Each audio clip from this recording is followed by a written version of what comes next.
Hey, what is up everybody? How are you guys doing? Thank you for coming and checking out Bluefoot Homestead. I do appreciate it. Yeah, I want to talk about practice today, but first I want to mention, so this is my pocket knife, my everyday carry. Basically, I've been using this since 2007, and for the most part, I have had this in my pocket every day. I did take a little bit of a break on it. I didn't use this all the time, but the last 2-3 years, this has pretty much been in my pocket every single day. Like this knife, served me well, still razor sharp, but I decided to upgrade. So what did I do? I decided to go ahead and get a Benchmade knife. This is the bug out. Now my fingers hurt from flipping this thing open all the time and closing it, but yeah, that's just, it's butter. Now it was a really hard decision to go from buying this to, what was it, $171 pocket knife. Pocket knife. Not a chef's knife, not a combat knife, pocket knife, but this thing is butter smooth. Most surprisingly, I was looking at all the other Benchmades and I was like, you know, I hear a lot of people talk about the bug out. Do you have that? And she's like, oh yeah, she got all excited about it. And I guess the girl that works there carries one. But I was amazed on how light this thing is.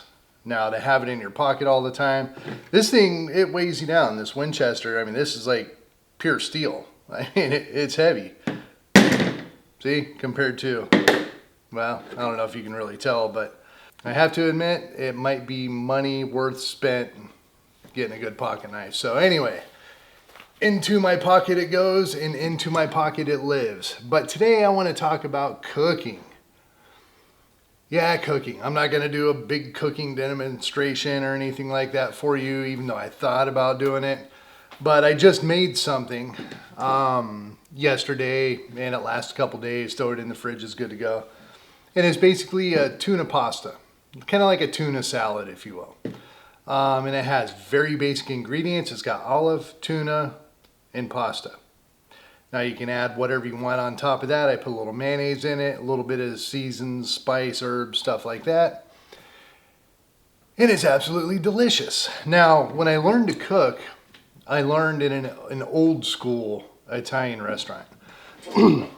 Like you want to talk about an anti-politically correct, anti-woke restaurant, that's where I learned. We kind of said F, I was about to say the word, but F regulations, F the health department. We did it like it was done in the old days in northern Italy. We used a lot of creams and stuff like that, but the main thing about it, the point that I'm getting at, is old Italian food and traditional Italian food is only a few ingredients. And you get those ingredients and you make it taste good. Now, you don't just make it taste good in 1 or 2 ways, you make it taste good in about 75 different ways. So, how do you do that? Well, it's a lot of practice, a lot of trial and error. So the dish I made was basically 3 ingredients. I'm going to say 4 because of mayonnaise. And then spices. I threw a little bit of blackening seasoning in it, a little tiny pinch of Old Bay, no salt, no pepper, a little bit of thyme from the garden, and boom, great meal. So when shit hits the fan and we're living off of our preps, we're not going to be doing 35 ingredient complex meals.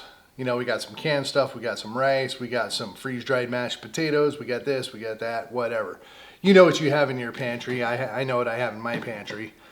But it is also one reason I stress so much on getting a lot of herbs, spices, salt, pepper, and things like that. Where'd you go, buddy?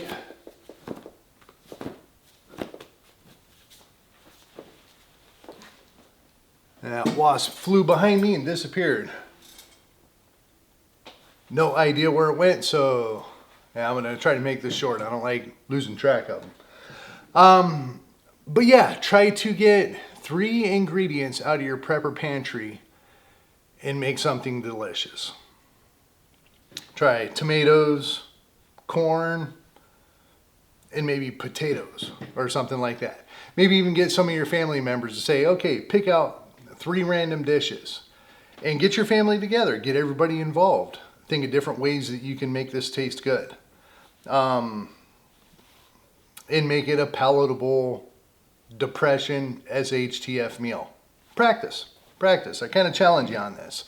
Having a little bit of practice on things like this is going to come in handy. Now I will say, coming from a chef background and a culinary background, when you're using spices, add it little by little until you can taste it. Stop. If you want to add a different spice, add a little bit until you can taste it, stop. And do that with all of your spices and herbs. And then go back, maybe even let it sit, let it cook, let it simmer, go back and taste it. Certain flavors are going to melt into the dish, like garlic, for instance. So if you need to add a little bit more of something, add a little bit more a little bit later. So just kind of practice that. Practice using your spices, seasonings, your mixed seasonings, a little Montreal steak, things like that.